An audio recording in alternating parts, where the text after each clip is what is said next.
शिव जी के गले में सांप क्यों? महादेव का श्रृंगार बाकी देवी देवताओं से बिल्कुल अलग होता है। ये सर पर चंद्र धारण करते हैं तो गले में नाग। गले में नाग धारण करने के पीछे भी अलग अलग पुराणों और ग्रंथों में अलग अलग वर्णन दिया गया है। कहते हैं शिव जी ने गले में जिस नाग को धारण किया है वो कोई और नहीं बल्कि वासुकी नाग स्वयं है।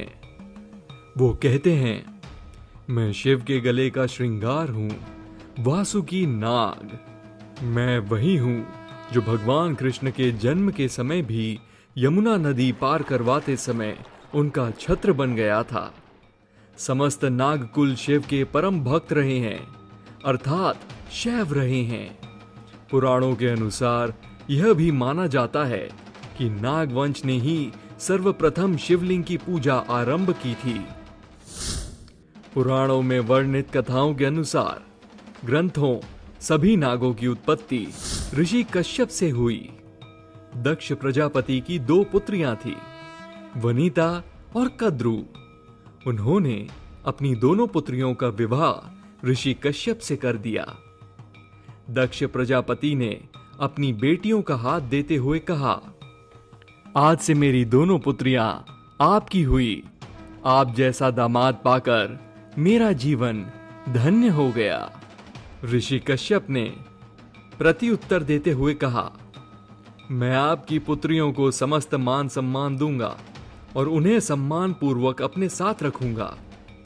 वनिता और कद्रु ऋषि कश्यप का बहुत ध्यान रखती थी, जिससे ऋषि कश्यप अत्यंत प्रसन्न होकर बोले, मैं तुम दोनों के सेवा भाव से अत्यंत प्रसन्न हूं।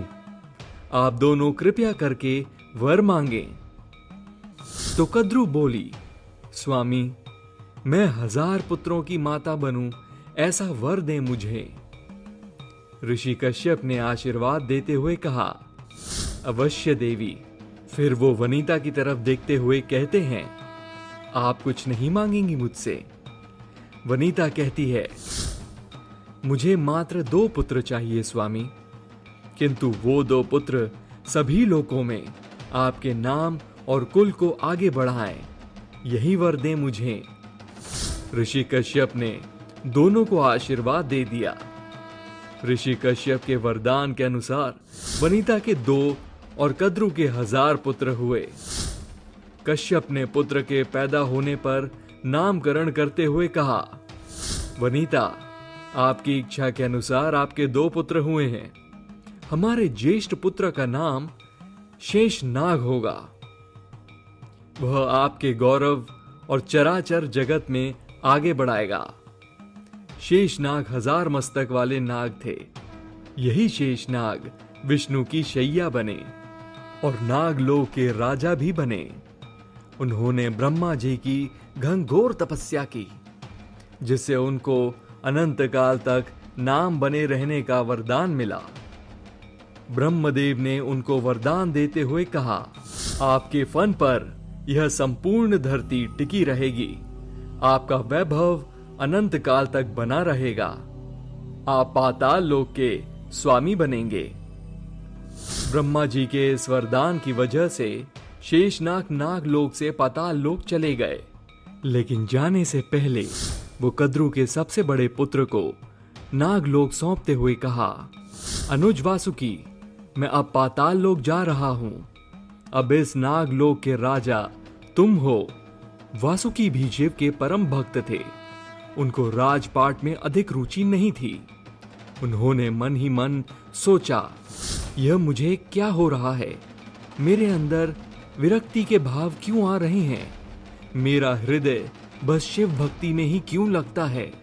धीरे धीरे उनके अंदर इतनी विरक्ति आ गई कि अंततः उन्होंने भी सब कुछ त्याग कर अपने छोटे भाई तक्षक को राजा बनाते हुए कहा, तक्षक, मेरे प्रिय अनुज, मुझे शिव भक्ति में लीन होना है। अंततः मैं इस राजपाट को त्यागता हूं। आज से इस नागलोक के राजा तुम हो। तक्षक को राजपाट सौंपकर वासुकी शिव भक्ति में लीन हो गए और निस्वार्थ भक्ति के द्वारा शिव भक्तों में विशिष्ट स्थान बनाया। कहा जाता है कि समुद्र मंथन में वासुकी नाग ने ही रस्सी का कार्य किया था और यह कार्य उन्होंने शिव जी के कहने पर ही किया। शिव ने उनसे कहा, वासुकी, बिना रस्सी के समुद्र को मथा जाना संभव नहीं है, अतः आप जाकर इस पुनीत कार्य में योगदान दें। समुद्र मंथन के दौरान वासुकी नाग का संपूर्ण शरीर छिलकर लहूलुहान हो गया, किंतु उन्होंने अपने कार्य को छोड़ा नहीं। जब मंथन के दौरान विष निकला और शिव जी उस विष का पान करने लगे थे, तो वासुकी ने भी उस विष का पान किया ताकि विष का प्रकोप कम हो सके। इस भाव से शिव जी अत्यंत प्रभावित हुए और उन्होंने वासुकी को अपने गले में विशिष्ट स्थान दे दिया। तब से लेकर आज तक शिव के श्रृंगार में वासुकी नाग का स्थान शिव जी के गले में है। एक कीवदंती यह भी है कि वासुकी नाग ने ही सर्वप्रथम शिव की शिवलिंग के रूप में पूजा आरंभ की। अनंत वर्षों तक वासुकी ने शिवलिंग की पूजा की, जिससे प्रसन्न होकर शिव ने उनको वरदान मांगते हुए निवेदन करते हुए कहा, तुम्हारी पूजा से मैं अत्यंत प्रसन्न हुआ वासुकी, मांगो, क्या वर मांगना चाहते हो? तो एकदम प्रसन्न होकर वासुकी बोले, प्रभु, मुझे आपके प्रमुख गणों में सम्मिलित होना है। शिव ने भी उनको तुरंत अपने गणों में शामिल कर लिया। आज यह शैव पूजा पद्धति संपूर्ण विश्व में प्रचलित है।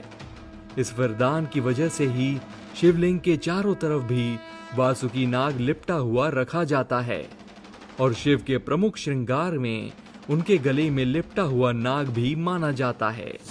वासुकी नाग के शिव के विशिष्ट श्रृंगार में सम्मिलित होने के पीछे एक और कथा है, जिसका उल्लेख भी शिव पुराण में है।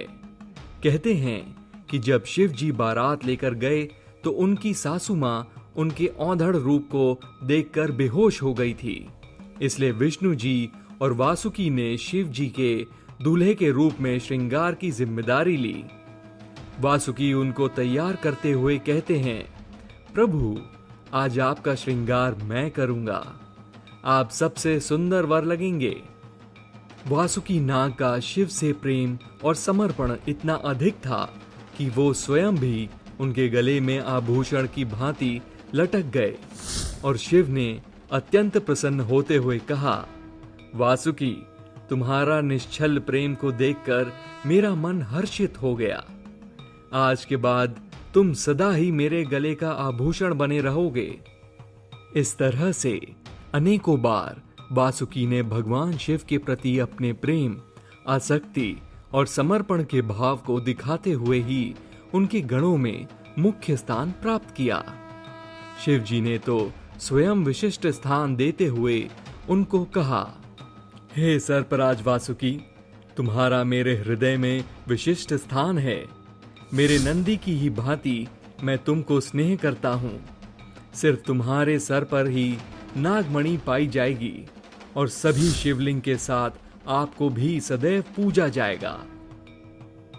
इसी वजह से वासुकी अमर हो गए और आज तक उनकी पूजा पृथ्वी लोक पर की जाती है। पुराणों में बताया गया है कि उनकी पत्नी शतशीर्षा थी और देवताओं ने नागधनवा तीर्थ में उनको नागराज के पद पर स्थापित किया। वासुकी 5 वन के नाग हैं। उन्होंने न केवल शिव के गले में स्थान प्राप्त किया, बल्कि त्रिपुरधा के समय शिव के धनुष की डोर बनकर अपना योगदान भी दिया और वो सदैव शिव के गले में शोभायमान हुए। सनातन में मानव और बाकी सभी जीवों के मध्य सहचर्य की भावना अत्यंत बलवती रही है। सभी देवी देवताओं के वाहन होते हैं। इसका मुख्य कारण ये सीख देना भी रहा है कि जीवन सहचर्य से चलता है और सभी जीव जंतु इसमें मुख्य रूप से भागीदार हैं और सभी का योगदान उतना ही महत्वपूर्ण है जितना मनुष्य अपने आप को मानता है। चाहे दुर्गा का वाहन सिंह हो या फिर गणेश का वाहन मूषक या फिर लक्ष्मी का वाहन उल्लू। इसी प्रकार से भगवान शिव ने भी अपनी सवारी के रूप में नंदी को चुना। नंदी का रूप भी इतना सुंदर होता है, मंदिर के बाहर इस प्रकार विराजित होता है मानो शिव के लिए ही प्रतीक्षारत हो। नंदी को कैलाश का रक्षक भी माना जाता है। वो शिव के प्रमुख गुणों में से एक है। जहाँ जहाँ शिव मंदिर होता है वहाँ वहाँ नंदी भी अवश्य विराजमान होते हैं। नंदी की पूजा भी अनिवार्य मानी जाती है। माना जाता है कि भगवान शंकर नंदी के माध्यम से ही भक्तों की पुकार सुनते हैं। शिव पुराण में इस कथा का मुख्य रूप से उल्लेख है कि आखिर नंदी भगवान की सवारी बने तो कैसे बने। ऋषि शिलाद अत्यंत ही ज्ञानी और शिव के परम भक्त थे। उन्होंने ब्रह्मचर्य का सदैव पालन किया। वो निरंतर अपने जप और तप में लगे रहे। कुछ वर्ष बीत जाने के पश्चात उनको एक भय सताने लगा। वो हमेशा मन ही मन सोचते, मैं प्रभु की भक्ति में सदैव लीन रहता हूँ। मेरे जीवन का एकमात्र उद्देश्य प्रभु को साधना ही है, किंतु मेरे वंश का अंत भी मेरे साथ ही हो जाएगा। मेरे परिजनों का तो इसमें कोई दोष नहीं है। आखिर वंश की समाप्ति का कारण मैं ही क्यों बन रहा हूँ। ये सोचकर वो मन ही मन दुखी हो गए।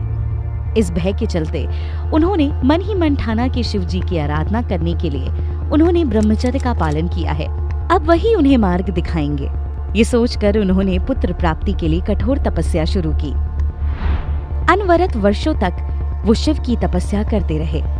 उनकी तपस्या से प्रसन्न होकर भगवान शिव ने शिलाद ऋषि को दर्शन दिए और कहा, मैं तुम्हारी तपस्या से अत्यंत प्रसन्न हुआ शिलाद। इस सब के पीछे क्या मंशा है तुम्हारी? मांगो जो वर मांगना चाहते हो। तब शिलाद ऋषि ने शिव से कहा कि उसे ऐसा पुत्र चाहिए जिसकी मृत्यु ना हो सके। जब जब आपका नाम लिया जाएगा उस पुत्र का भी अवश्य नाम लिया जाएगा। उस पर आपकी कृपा सदैव बनी रहे। वो आप ही के नाम की तरह अजर अमर हो जाए। शिव मन ही मन मुस्काए और शिलाद को आशीर्वाद देकर वहां से चले गए। साथ ही कहा कि उन्हें ऐसे पुत्र की प्राप्ति अति शीघ्र होगी। अगले दिन ऋषि शिलाद एक खेत से गुजर रहे थे। उन्होंने देखा कि खेत में एक नवजात बच्चा पड़ा है। बच्चे को देखकर वो सोच में पड़ गए। उन्होंने मन ही मन विचार किया कि ये बच्चा तो काफी सुंदर और लुभावना है। आखिर इतने सुंदर बच्चे को यहाँ बीच जंगल में कौन छोड़ जाएगा। वो ये सब सोच ही रहे थे कि तभी एक आवाज गूंजी, शिलाद, यही तुम्हारा पुत्र है।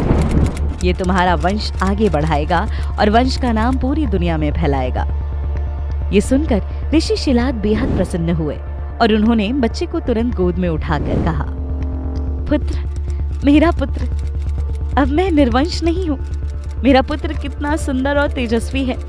भोलेनाथ ने कितनी सुंदर कृपा बरसाई है मुझ पर। शिलाद पुत्र को अपने साथ ले गए और उनको शिक्षा दीक्षा देने लगे। उन्होंने उस बच्चे का नाम नंदी रख दिया। नंदी बहुत ही तेजस्वी बालक था। वो बहुत ही तेजी से सब कुछ सीख रहा था।